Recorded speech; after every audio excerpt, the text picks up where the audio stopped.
Marius était si criblé de blessures que son visage disparaissait dans le sang. Un coup de feu venait de lui casser la clavicule. Il sentit qu'il tombait. En ce moment, il eut la commotion d'une main vigoureuse qui le saisissait, et son évanouissement, dans lequel il se perdit, lui laissa à peine le temps de cette pensée mêlée au suprême souvenir de Cosette: « Je suis fait prisonnier, je serai fusillé. »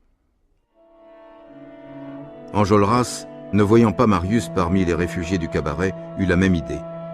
Mais ils étaient à cet instant où chacun n'a que le temps de songer à sa propre mort. « Fusillez-moi » dit Enjolras. 12 hommes se formèrent en peloton et apprêtèrent leurs fusils en silence.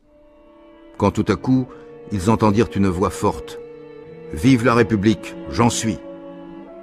Grantaire traversa la salle d'un pas ferme et alla se placer devant les fusils près d'Enjolras, qui lui serra la main en souriant. Ce sourire n'était pas achevé que la détonation éclata. La barricade était prise. Les soldats commencèrent la fouille des maisons d'alentour et la poursuite des fuyards. Marius était prisonnier, en effet. La main qu'il avait étreinte par derrière était celle de Jean Valjean. On se rappelle cet angle qui faisait une sorte de cape dans la rue. Il garantissait des balles et des regards aussi. C'était dans cette espèce de repli qu'Éponine avait agonisé.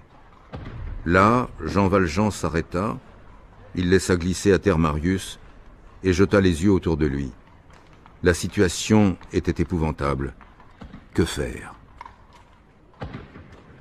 À force de regarder, il aperçut à quelques pas de lui une grille de fer posée à plat et de niveau avec le sol. Jean Valjean s'élança.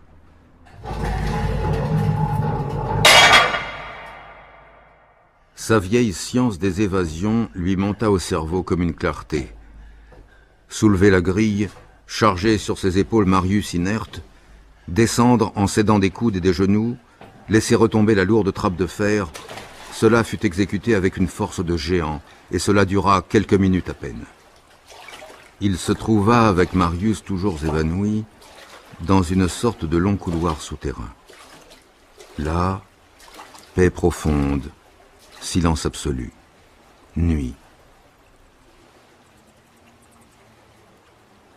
C'était dans l'égout de Paris qu'il se trouvait. Des périls d'un autre genre et non moins grands les attendaient peut-être. Quand Jean Valjean eut fait 50 pas, il fallut s'arrêter. Comment s'orienter? Ce labyrinthe a un fil, c'est sa pente. Suivre la pente, c'est aller à la rivière. Il le comprit sur le champ. S'il choisissait la gauche, il arriverait avant un quart d'heure à quelque embouchure sur la Seine